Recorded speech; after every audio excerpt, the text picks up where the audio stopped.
Holodeck 3 program is reinstated. Open sesame! Commander Klingon vessel. We are energizing transporter beam. Now. One, engage!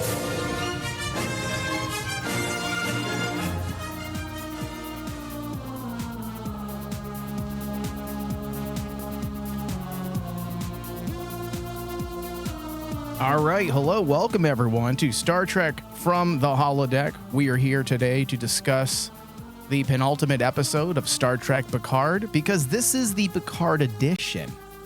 And I am your host, Michael Flores, and at the helm today is David Sabal. Hello, David. Hello, everybody. All right, so if you're a new listener, we do cover a wide variety of Star Trek content, and you can find our podcast wherever you listen to podcasts. Just search From the Holodeck, and be sure to give us reviews as well as a 5-star rating. We need those. Okay, so today's episode, titled Hide and Seek, was directed by Michael Weaver and written by Matt Akamura and Chris Derrick. The synopsis: Picard must face the ghosts of his past when he and his crew are attacked by a new incarnation of an old enemy. Seven and Raffi face Jurati in a final showdown. So, David, this episode comes with a lot of explanations. Let me ixnay on explanations. It comes with a lot of things that has been put on slow burn for most of the season. Yeah. And now it's starting to come full circle. We started at warp 1, and now they increased it to like warp 3.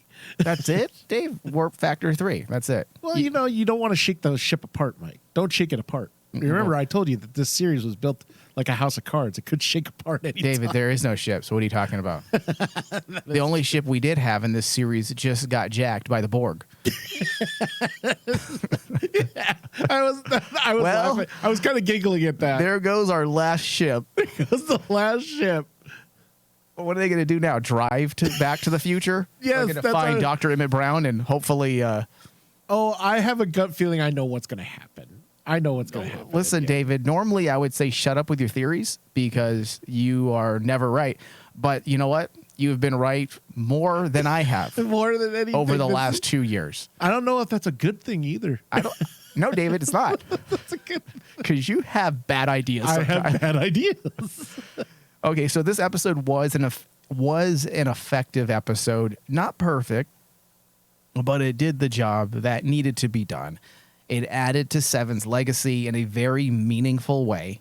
It answered questions that needed to be answered. It brought resolve to Picard's internal and emotional struggles. It brought the Borg Queen element full circle. Also, and we will dig much deeper into this in a moment, the writers seem to be sticking to the canon that was established in Discovery pertaining to time incursions. Yes. At least that's what I gathered when the Borg Queen utters those final words about Renee, which we'll talk about in just a moment. For the most part, this was an episode that was straightforward and relatively focused. So there's not a lot to discuss or break down. Everything is pretty much overt. So we're going to take our time to go through the more relevant aspects, and we're going to stay away from the more nuanced subtext because there just really wasn't. This episode was designed not to delve into the areas of philosophy. It was solely designed to wrap up and bring things to their final positions so that the writers can effectively knock it out the park, hopefully. With the season finale. Well, it did what a penultimate episode basically has to do, right? Because this is the penultimate episode. And in any series, in any TV series, when you're dealing with the penultimate episode of any of the series that you're watching, you have to wrap up everything and set everything up for a season finale or a overall finale that is conclusive. Yeah. Because you can't leave loose ends because that shows bad writing. Yeah, and you know what, Dave? It's funny that you even have to say conclusive. Well, a finale means conclusive. And, you know, most people would say, yeah, that's a no-brainer, obviously. But It in this is. day and age Exactly. of television, it isn't a no-brainer. It isn't a no-brainer. Apparently, you know, people in finales now with these loose narrative threads that we're always waiting for them to bring back into the main story, and yet it never actually happens with so many TV shows today. So you are right.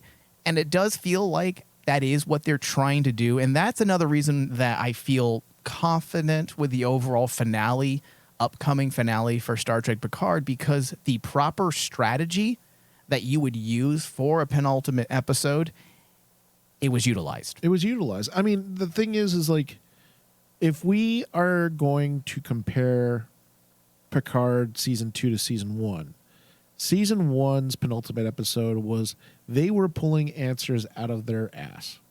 Like, you know, that's where me and you have gotten the thing, use your imagination and this little doodad will solve everything. I think Michael Chabon had just got done reading Peter Pan, The Lost Boys. Exactly. Yeah, use your imagination. Use your imagination. Here, Play with us, Peter. here it's more concrete. There's actual thought process. We could see that they have a game plan and they are following quote unquote storyboards to tell us a story. Well, David, I'm sure our listeners will remember last season at this time, we were already having a shit fit. And the fact that we're okay with the overall season up to this point, and we're not negative about episode 9 like we were. I mean, I'm pretty sure by episode 7 or 8 of last season, we were pretty much scared to death. Oh no, 7 I was terrified. And then that fear led to resentment and anger by episode 9 and definitely episode 10. And I don't feel that way at all. Now, this season isn't the strongest of all Star Trek seasons. No. Not even close. But this is a huge improvement over last season. And before I can say that definitively, we have to wait to that finale. That's why I've been telling people is like, do not compare this yet to season 1, because we have to see how they stick the landing. How are they going to actually close out season 2? Because that's all at this point I want out of Picard. I don't care about the little, you know, like, well, what about this and what about this? Don't worry about your fan wants. I just want them to fucking land the ship. Land the ship. That's it. The ship right now is shaking apart. We don't even have a ship to land.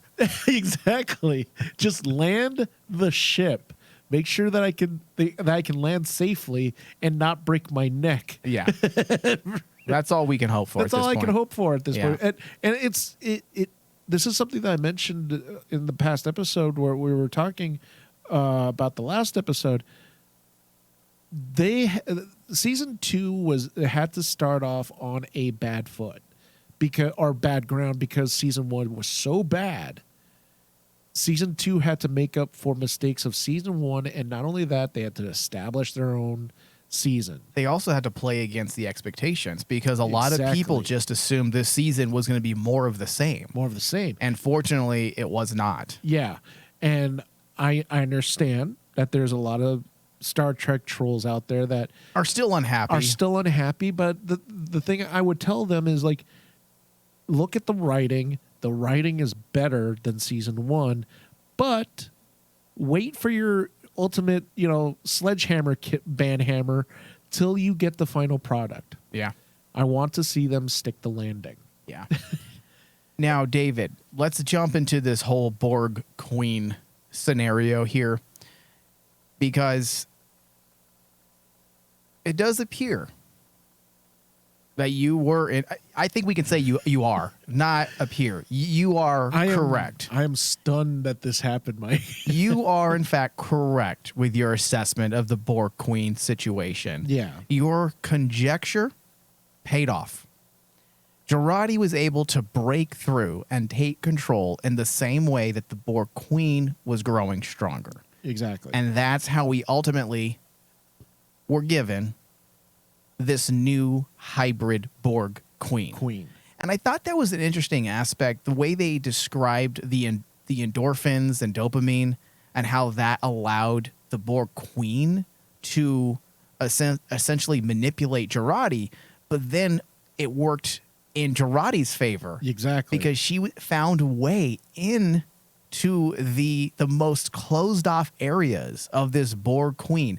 Not the Borg as in the collective, but the individual that is the Queen. She got into that mind, and she used the same method to almost kickstart emotions that she hasn't felt, that the Borg Queen hasn't felt in probably decades or maybe even centuries. We don't know how long this Borg Queen has been around, and by doing so, she was able to sway her intent.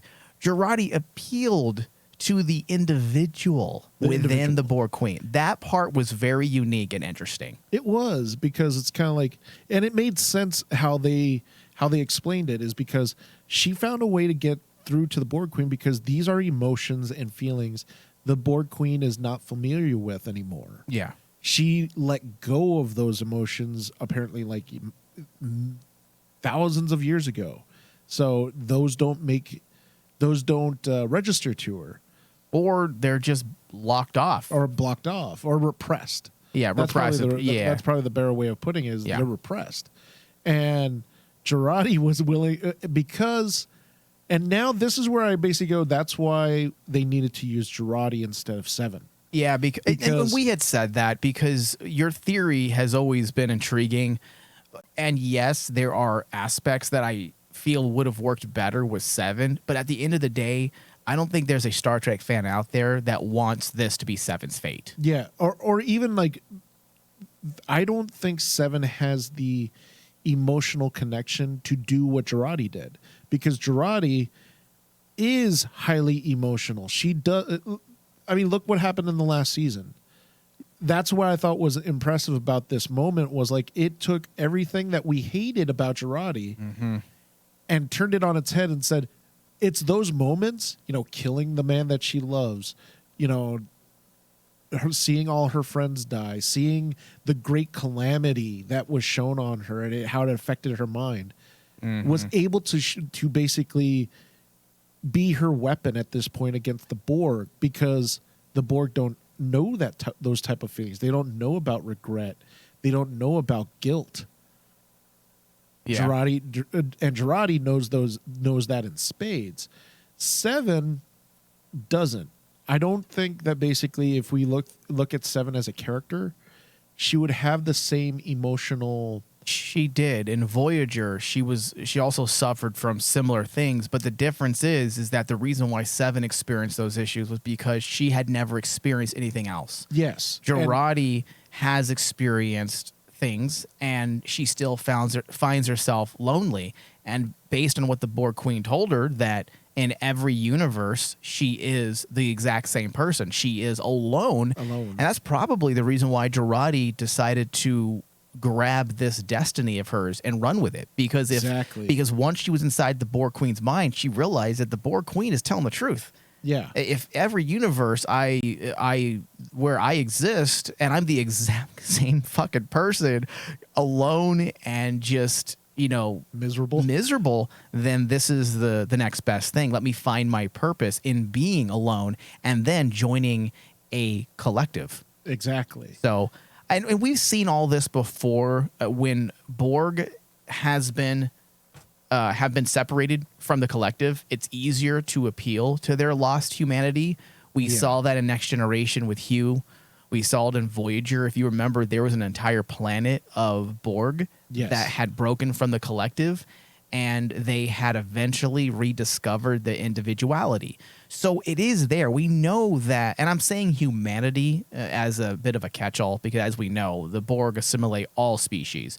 But essentially, so the idea of appealing to that lost freedom, the lost individual, this is something that's not new. This is very conducive or on par with everything we know of the Borg throughout the last 30-some years of Star Trek. However, the thing that's actually really interesting and kind of, gave me some pluses about this episode was actually coming to the realization they take that concept, right, the classic concept of the Borg, but in Girardi's case, they flip the script.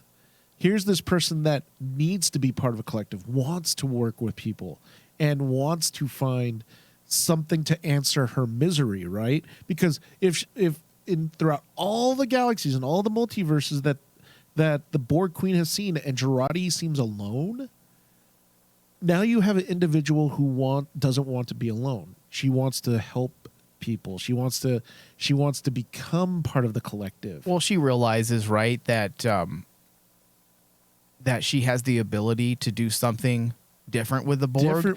That she can possibly do some good with the Borg.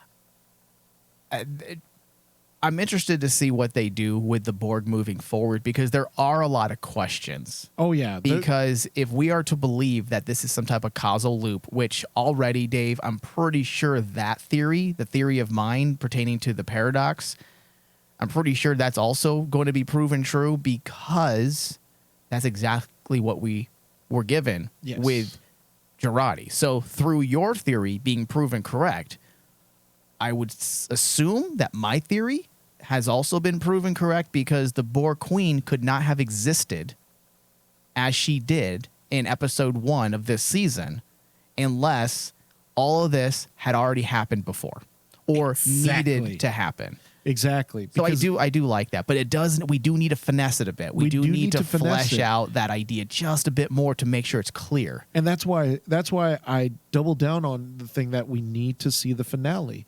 We need to wait till the finale happens, because they did a great job telling a story like this, right? Right. But now they have to connect the dots. They got to make sure that everything flows into place properly. Because I'll be honest, the first time when I saw after the La Sirena basically warps out. Thank you for believing. Yeah. When it warps out of there, I was like going, okay, one gigantic question was, does this change the Borg? Because technically the Queen should not be this way by this timeline. Yeah. Unless... I think they're going to go off hiding. Yeah, unless, just like what you said, it's a causal loop. Yeah. Then it makes sense. But also, they can't really do much. So if this is a causal loop, they can't really do much. Girardi and the Borg Queen will have to go off to a very distant part of the universe and they'd kind of remain in hiding, because anything they do could change the course of history. They can't interfere with the other version of the Borg Queen. Yes. You need these things to happen. Yeah. So hopefully we'll get into that. I honestly, David, don't see us getting into the nitty-gritty of those types of things. However, I can only imagine that they would have to flesh out the idea of this paradox in order to fully explain how it's even possible that the Borg Queen was already seen in episode 1. All right. And now, can I bring up my craziest theory now, Mike? What does it have to do with first? It has to deal with the Borg. Okay, go ahead. Okay. Now we know that basically Girardi goes out. Look at your face, all full of confidence. I am thinking season 3, all right, is going to be about the War of the Borg. You're going to have one side that basically is the classic Borg versus Girardi's Borg. You mean what we should have gotten with Hugh, but yes, they killed him off for no reason. But besides that, let's forgive that. Okay, well, hold on. Before you continue, David, you realize that this is another fix from season 1, because what we got with Girardi and the Borg Queen is essentially what we've had with Q for how many years? Yes. Q was that individual Borg that was able to break free and create his own collective. Yes. And then remember there was that giant war between like Borg. Yeah. That involved the Sons of Soong. The Sons of Soong war. Yeah.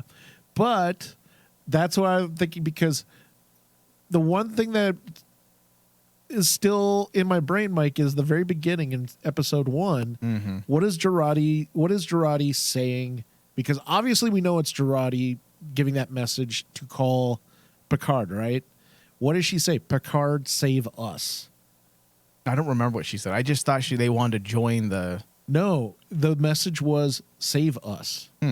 So automatically I'm like thinking the whole reason why they're saying save us is because they're in the middle of a civil, quote unquote, civil war with the other Borg. You have Girardi's new hybrid Borg that basically is more or less more peaceful, maybe trying to make a better world. And then we have Resistance is futile. And that's what season 3 is going to be about. That's why the entire crew gets called back in. We'll probably get the Enterprise back. Will Data be brought back to life? I will be angry if that. I will be angry if that happens. But something tells me that basically Data will come back. Okay, so this theory, David, is not ridiculous. It's actually feasible, and I would probably agree with that. I'd have to see how the season finale unfolds before I confirm whether or not I do agree with you, but I can definitely see that happening. Because why would you call the entire crew back into service unless it's some utterly galactic problem that just happened? It's called desperation on the part of the producers, and they're hoping that by bringing the entire TNG crew back for season 3, that finally they will be able to break 50% on the audience side of Rotten Tomatoes. Because right now, audiences are just fucking shitting all over Picard. Yeah. And that's why I tell people is like, be patient. Just be patient. I don't agree with the scores. No, I believe this season has a 37% rating amongst fans. Yes. Come on. Yeah. That is 100% subjective. What's the rating on season 56, 57? Screw that. That is not. If anything, first off, I wouldn't even give season 1 a 50%. I would give it maybe a 60%. And then this season, again, it depends on how it ends, is probably somewhere between a 77 and an 87. I go 70s. I go 70s for it. Oh, David, listen, David, you can't change your ratings because David, your ratings do not agree with that thought. That's what I'm thinking. That's why I'm trying to be positive. But it's really difficult, and that's why, as I said, it's hard.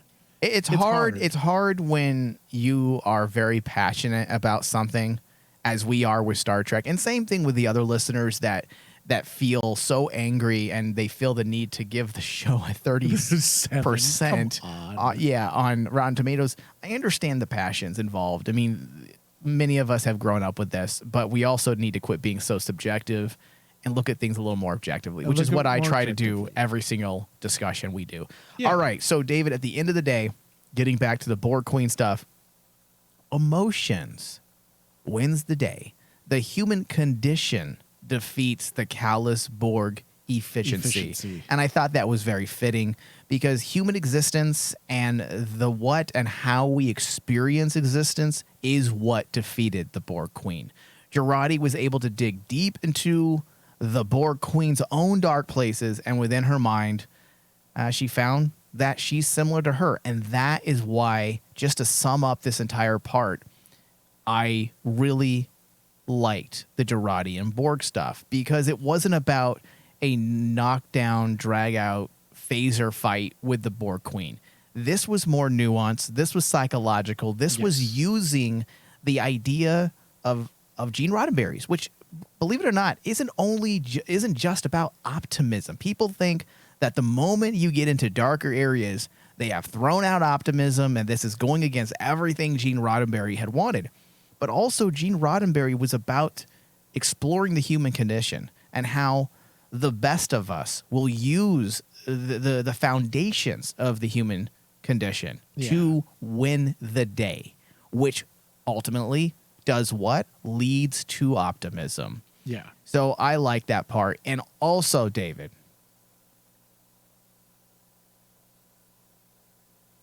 Girardi's decision to stay assimilated was built on the legacy of 9. Oh, yeah. And that's why, at the end of the day, this episode stands above the rest of the season so far, including all of season 1. Seven has finally been recognized as the legacy character she is. Yes. The fact that Girardi's explanation to the Borg Queen was, let's be like Seven. Seven used her Borg half, she said, to serve the best of humanity. Let's build a universe of sevens. Of sevens. And when she said that, I almost applauded. I got happy because it took almost 2 full seasons for them to finally acknowledge who Seven really is and to actually build on the 7 of 9 that we had in Star Trek Voyager. Because up to this point, and there are moments throughout season 2 that does feel more consistent with the 7 from Voyager, whereas season 1 was not. But the fact that they were able to fully continue Seven's story in a meaningful way from Voyager, not even from the bullshit first season of Picard, but continuing her characterization and her journey as a human being from Voyager into the second season of Picard is exactly what we've been needing since the moment she was introduced into Picard. And think about the biggest moment for me in the 7 storyline at this point was a simple dialogue, a simple one dialogue between her and Raffi, where she talks about the fact that Janeway went to bat for her, but the Federation said no. Yes, David, and it makes sense. And here's the thing: a lot of fans might say the Federation would never turn her down. Are you kidding me? She's Borg. She's Borg. They're just coming off of a war that nearly annihilated them because of the Borg. Yeah. You think that basically? Oh yeah, sure. Whatever Janeway says, that basically she's different. Let's place this into the context of our own reality so that people can understand why that does make sense. Imagine you just had a Russian soldier who defected from Russia and wanted to join the United States. And everything that he has done up to that point shows that he is a genuine defector, that he believes in the American way of life, and he wants to shun everything that Russia stands for. That doesn't mean they're going to welcome him in to the very confines, or I should say offices of the CIA and the FBI. I'm like, yeah, come on in, buddy. We're going to join the CIA. Exactly. Join the CIA. They're not going to do that. It's too much risk involved. So that's why when you look at this from a more realistic perspective, it absolutely does make sense. And David, and that part was the second half of why they have finally made Seven the character that she should be, or I should say to continue. When they mentioned Catherine Janeway and they said that they gave us the answer that we've had since last year. You bring back a character that we haven't seen in over 20 years, and you don't explain where she's been, why she's not a part of Starfleet, why is she not with the rest of the crew in some way, what's her connection to anything. We don't know any of that. That was not, they just completely ignored all of the vital information that we need when you bring back a legacy character like Seven. And in a 30-second sequence, we got the answer that we should have gotten last year. The Federation just didn't trust bringing a Borg into Starfleet. And that's more than we need, right? I mean, that's perfect. That's perfect. How many times have I said in discussions that we don't need a 60-minute episode to explain certain things? Exactly. Sometimes we just need 30 seconds here, a minute here, and that does the trick. Exactly, because like we all understand that scenario, and the thing that they capped it off with was when Seven basically tells Raffi Janeway threatened to resign. I love it. From Federation, and we're like going, as a Voyager fan, we're like, yeah, we can imagine Janeway absolutely looking at the council and saying, I am going to resign. Seven was her protege. Of course she would say that. She would say that. And in actuality, all of the Voyager crew would probably back Seven and say, no, we're not part of Starfleet anymore if you're not going to accept one of our family into this. And it goes even further explaining why Seven might be the way she is, because she carries that guilt that, all these people sacrificed themselves for her. I think before... I mean, think about that, Mike. Think about that. We were wondering why Seven had the personality of what we were calling, a Sarah Connor? Yeah. That she was like bitter, she was angry at the universe and everything else. She would be bitter if your family that you traveled through quadrants, years across the galaxy, and they get to their finish point, or they're the thing that they've all been working to get to, and suddenly it doesn't turn out the way they want for her, and they all say, no, we don't want to be part of you then, and they give up everything because of Seven. That's a lot for that character to carry. Yeah. Because I think a normal person would feel guilty. Absolutely, yeah. About that, because they'd be like, don't try to sacrifice yourselves for me. It makes sense. It makes sense, and it works. And especially how the line was delivered by Seven, you could tell that she was angry when she said, she was angry and she was a little sad when she said Janeway threatened to resign. Yeah, but all of this makes sense. That last bit about the whole Janeway thing and the Voyager and not being able to join Starfleet, it did feel like we were working towards that. As I had said all season, this version of Seven is more consistent with Seven from Voyager. Mm-hmm. We saw someone who is a little more diplomatic this season, a little less emotionally invested. She is more the Seven that we saw in Voyager. Someone that does have issues of emotion. She can't always keep them in check. And the fact that we see someone who's a lot more mature but still consistent with what we know, I had a feeling they were working in this direction. When Rafi said, you could be a captain of your own ship, yep. I said, this is the entire point. This is why we're getting the Seven from Voyager, a character who has a history with Starfleet, a character who does have command abilities, a character that probably would be a better captain than Raffi and Rios combined. Oh, easily. And David, does this mean that once Picard is wrapped, are we going to get a series with 7 and 9 as captain? I don't know. I don't think, from the sound of how that story with how Seven's legacy with the Federation goes, I think at the most we would probably see a series centered around Seven as a Ranger. Because no one wants that, Dave. And that's the thing. We want Starfleet. We would want Starfleet, but in all honesty, if Federation rebukes Seven, mm-hmm. it would be one thing if it was like an argument that everyone agrees is bad. But when you take a step back, like what we did objectively, yeah, we understand why the Federation can't take Seven in, because essentially there's that threat of Seven possibly turning and basically, having the Borg elements come back into play and ruin the Federation. Yeah, but now we have the fact that, okay, if we go back to the paradox aspect, yes, the very history of Starfleet and the Federation, in essence, belongs, or I should say, the fate of Starfleet and the Federation and the history that everyone in this world knows of is because of not just Picard, but Seven and the Borg, Raffi, Rios, Girardi. So you're going to not allow someone to be a part of a thing, an organization that wouldn't exist if it wasn't for her actions.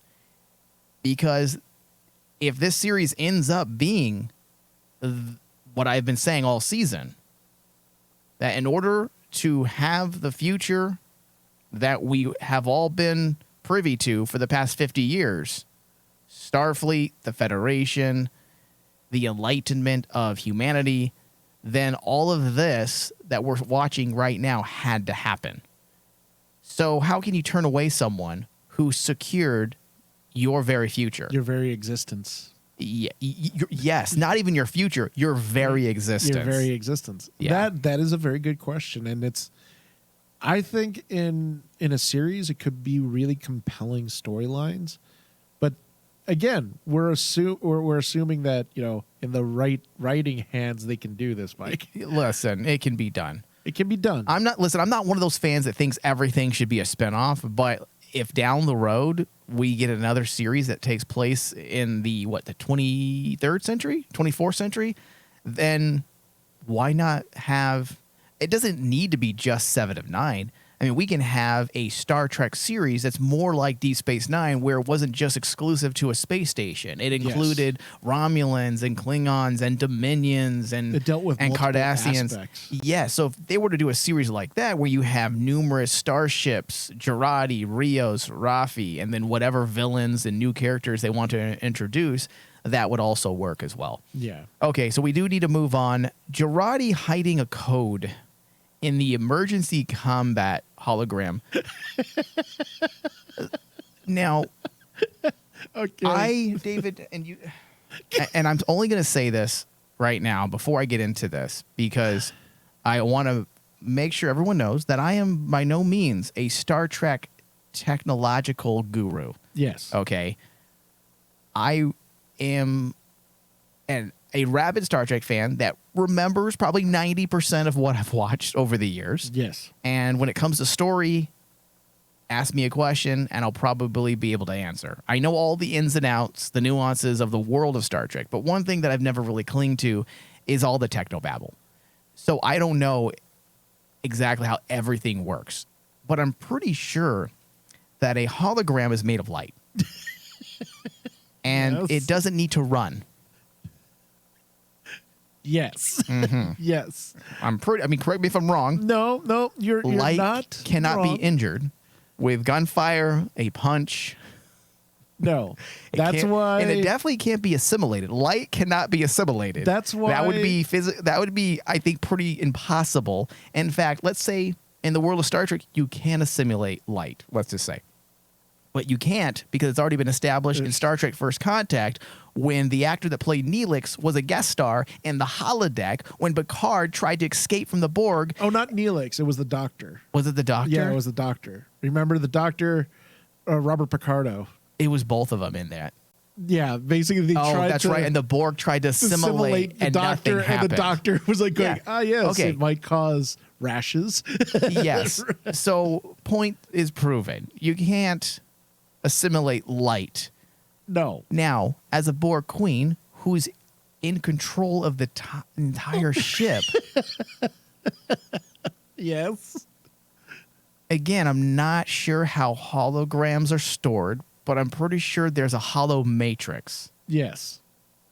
And technically, if she wanted that information, She could have accessed. rather than chasing light, she could have assimilated the holo matrix itself. Because the holomatrix is within the ship, and she had control of the ship. Yeah. Mike. Yeah. So that part did irk me a bit. It didn't destroy the story. It And did lucky destroy- for them, David, if this was a 60%er, if this was last season, we would have spent an hour mocking them. Yes. Because what do absolutely. we always say? A cut by 1,000. Wait, no. What's the wording? Death by 1,000 Death by cuts. 1,000 cuts. Fortunately for the writers this season, we're not at that point. We're not at that point So yet. that's why I'm just briefly mocking it, and then we're Yes. going to move on Because because it was silly. it was silly. The only reason why I thought bringing in a holographic Elnor and having him being chased around the ship was okay with me was because I like the character of Elnor. Understood. So, yeah. Bringing him in kind of brought a smile to my face. So I turned off I my had a my smile on my logical face, too. I turned off my logical brain. I said, just make this count. And sure enough, I liked the fact that they brought in the holographic Elnor because, you also had that moment for Raffi, which I thought was pretty powerful. I liked that. I liked the fact that, Raffi sees him, acknowledges that that's not really him, Yeah. but she needs to say this because it's something within her that is tied to her grief. Yeah. And I can relate to that because like going through grief, you just want to say it. You don't care if that person's there. You just need to say something. And that moment was actually pretty damn cool because like Eleanor basically turning it around and basically saying, I am basically all of the collective thoughts up to the point when that Eleanor died. And I can tell you this is what I was feeling as I was dying. And that was really cool because that made sense. Yeah, and also it brings a little bit, I don't want to say closure, but it does give us needed development for Raffi. Yeah. Because Raffi didn't really have a lot of development No, this she year. didn't. Not this year. But by using that Eleanor aspect, it was able, in a way that didn't need a lot of exposition. If you watched last season, you understand that she's estranged from her son. Yes. So Eleanor has been a bit of a substitute for that. Yeah. So in the ways of character development, despite the fact that, yes, I was mocking the chasing of light, it does that aspect. It was well needed. Yes, it did work for story reasons. And that's why I'm giving him a pass on that little bit there. That little bit there. Yeah. Because it served dual purposes. Yeah. Okay, so we do get our last bit on Picard's mom. And this part wasn't really a reveal. We pretty much already gathered this information, but Picard's mom did in fact kill herself. That was the entire thing. That young Picard, young Jean-Luc, is the one who found his mom hanging. That's right. And that is awful. And I will say that we were kind of saying, look, this is the whole thing, the entire season, the mystery, the emotional issues pertaining to Picard's intimacy issues was all had to do with his mom's depression. I didn't really. And then when you get to the punchline. Yeah, when you realize that he's the one who found her dead. I mean, that's enough to justify Picard's intimacy issues. Yeah. I mean, I loved it. I didn't love seeing her hanging. That's awful. No. But I do, for when it comes to character development and what it means for the character of Picard, and that's a good direction to go because it's something that's never been fully fleshed out ever. But correct me if I'm wrong, Dave. Didn't we see his mother as an older woman in TNG? Don't quote me. I'll have to come back during our next discussion when I have a chance to look it up. But it just hit me now. There was a TNG episode where he goes back to visit his family. Yes. And his father's old, and I believe his mother's old. And the thing that I can only think of is that his father remarried. And here's why I think that, Mike. Because throughout this whole time, I've been screaming at the TV, where the frick is his brother through all this? You only see his dad, his mom, and Picard. And I was like going, the writers can't forget about Robert because he played an important role in TNG. Yeah, you're right. I didn't even think about that. We have not seen the brother at all. So you think it's a second marriage? I think it's a second marriage. At this point, I was like going, maybe his father remarried. Because if you think about it, his father loved his mother so much, but she died when they were relatively young. So it would probably be acceptable for his father to try to move on. Yeah, I need to go back and watch that episode. Especially when you take that moment of Picard's, his trauma is terrible as a child. Mm-hmm. But the thing I like about it is Picard's actually the writers also focus on the fact that the wear it took on his dad. Picard might have saw him as a monster, but then remember, Picard realized his dad was actually doing his best to try to protect his wife. Yeah, and it was taking a toll on him. So what after that she dies, it would make sense that his father had to move on. His father had to get over that. Yeah. So what would happen? He'd get remarried, and that's where you have Robert come in. Yeah. Probably like, from his stepmother. Well, if that's the case, Dave, I feel like sometime during the finale, that has to be addressed in another flashback, if that is the case.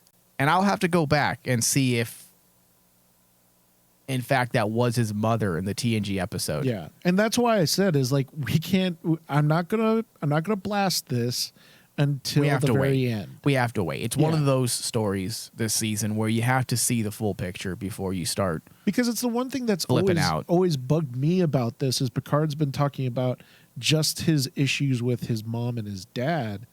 But I'm like, dude, what about your brother? You had issues with your brother a lot Yeah. in TNG. Yeah, I'm sure we'll get to that.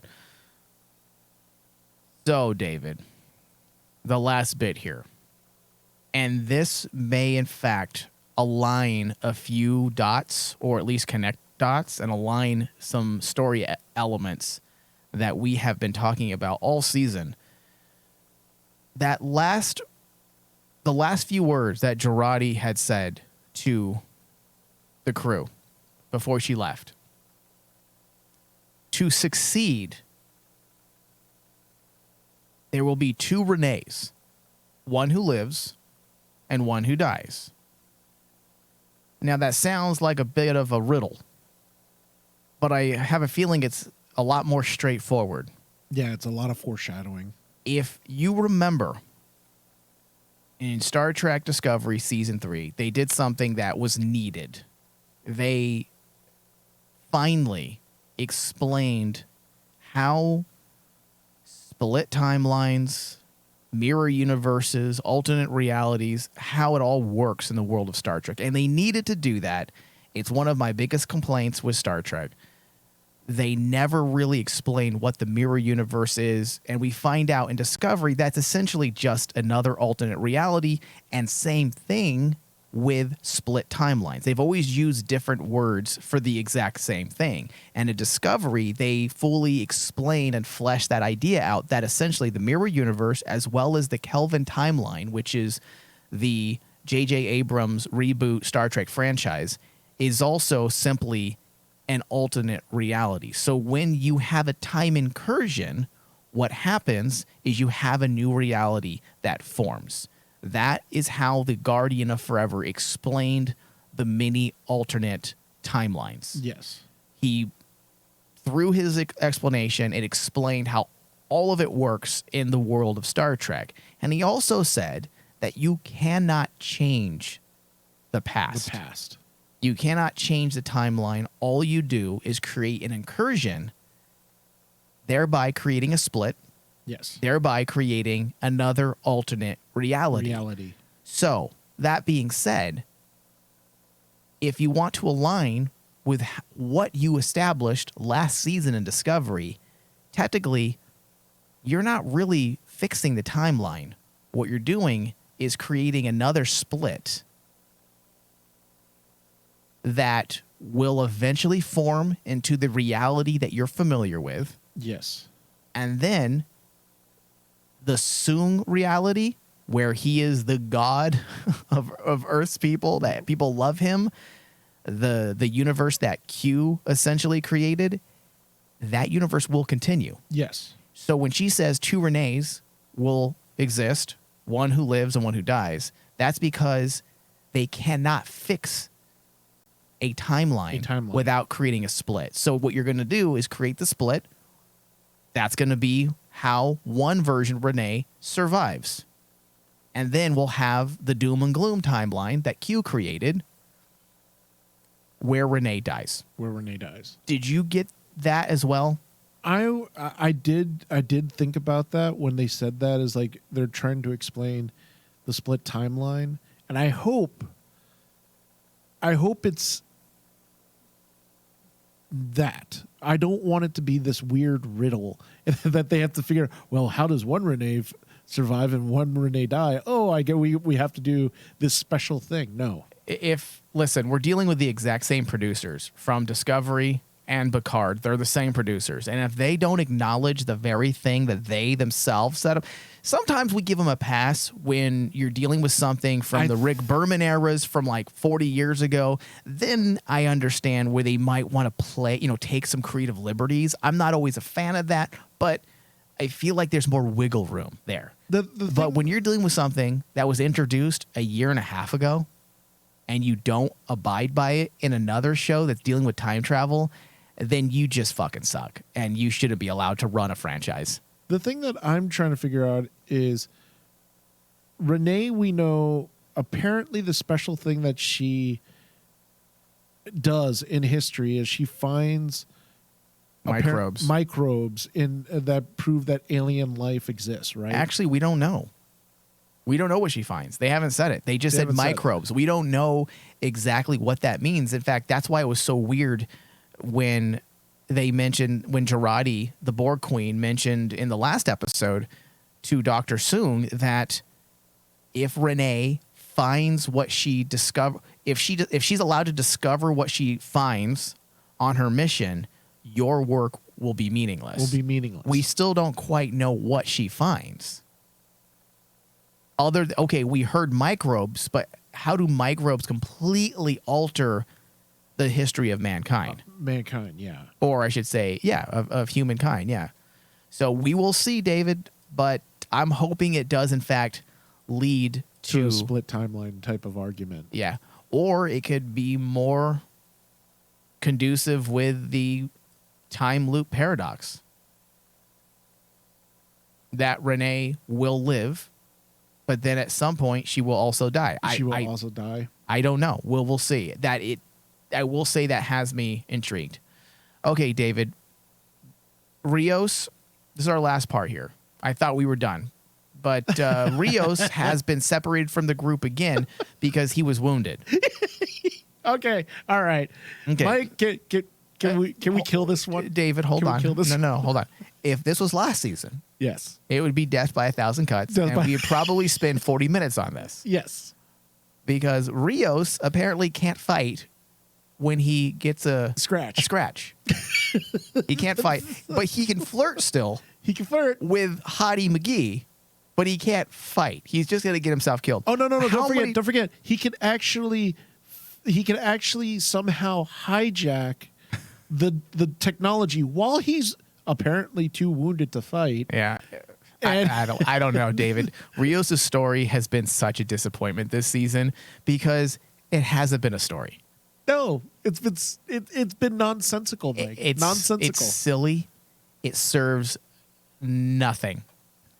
And they continue to find and if we didn't get what we got from 7 this episode, by the end of next episode, I probably would say the same thing about 7 and Raffi's story. It's just a meandering mess, but fortunately they brought it all together in this episode. Rios, we still need that moment. We need that moment to bring all of the meandering, nonsensical issues. But Mike, she doesn't want him to leave. She wants to go into the future with him. Listen. Fucking go take care of your son, okay? And her son wants a new dad. Yeah, she wants a new dad. I ain't got time for that. If you were Rios, you'd be like, I'm out. Beep. Yeah, later. How about I make a emergency stepdad hologram program? And that's the thing. It's like I was like going, man, why? How is it that basically they've been being shot at by the Borg and the forces of Soong, and they're this fight, and he gets one scratch, Mike. I'm out. Oh my God, this flesh wound, this flesh wound's gonna be the end of me. I'm out of here. Yeah. And everyone, it's not just Rios. Everyone treats it like it's a death wound. Mm-hmm. It's strange. And the reason why it's strange is because we're looking at this not from necessarily a story standpoint. We're looking at this from a strategic standpoint. Yes. And there is no strategy. There's no strategy. It's simply they don't know what to do with this character, so they're moving him back and forth like a shell game all season. Yes. And instead of clearing it up by the end, they make it more complicated because the person that Rios, and I don't get Rios's logic here. I'm gonna bring this lady and show her all the stuff, show her the ship, show her the technology, and I'm just going to expect her to stay in the past. Yeah. And I love the fact that the girl turns it around. So you mean to tell me you're going to show me all these great things and you expect me not to want to actually go to the future? If her character doesn't turn out to be something relevant in the history of Star Trek, I'll be so angry. I will probably mark the finale down. No matter how great the story ends up being and all the theories we've had end up proving correct, if Rios' story this season doesn't actually matter when it comes to the bigger picture, it'll be marked down quite a bit. All right, Dave. So this does bring us to our final thoughts. Keep it brief because we're already pushing our time limit. And under 30 seconds, final thoughts as well as your RMD score. Go ahead. Starting with my score, the score on this one is a 78 that I have here on my notes. Yep, 78. Overall, it did what a penultimate episode needed to do. I cannot argue with that. It wrapped up a lot of the stuff and got everything set for our finale. You don't have a lot of loose ends at the end of this. I mean, the only one that's a loose end is the Rios stuff. This is a minor nitpick for me, just on a technical side of the show. The lighting in the very beginning bothered me. I don't know if it bothered you. I was like going, I don't remember the beginning. What was it? The beginning basically was all the stuff that had to deal in the chateau where everything's too dark. Like to me, I maybe it's my eyes or anything, but I just felt the lighting took away from what was going on because there were points when I was actually confused. What just happened? I have to rewind it because it's so freaking dark. Did someone get shot? I don't know what happened. So that's also technically why I brought my score down. Okay. But overall, I thought it was a good episode. I thought that basically we got to where we needed to go. So here we go with the finale, and I want them to stick the landing. Yeah. Everybody cross your fingers, Cross please. your fingers. Yeah. Okay, David. So I'm not too far away from you this week. I'm going to give the episode an 80% on the RMD score. It would have scored higher if the Rios stuff was a little more thought out. Yes. That's the only part that basically did not make sense. It probably would have been boosted by about 5%, which would have put the episode critically at an 85% score. And if you had not had the Borg try to assimilate light, I would probably give this another 5%. Another 5%. So it would have been a 90% episode. But those two things, it's not great. Not great. You got to have some logic when you're writing. And if you are trying to do something that can be explained within the context of Star Trek technology, then you need to try to explain that so that people don't think the Borg is chasing light. Yes. All right. This brings us to the end of our discussion. I want to thank everyone for listening. We will be back for the season finale as well as the premiere of Strange New Worlds all next week.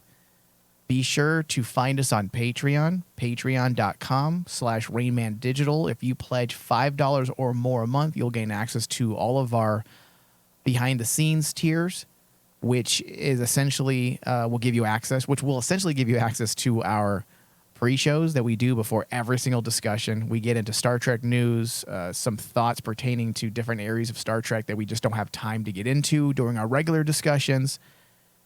And also you get bonus full podcast discussions every single month.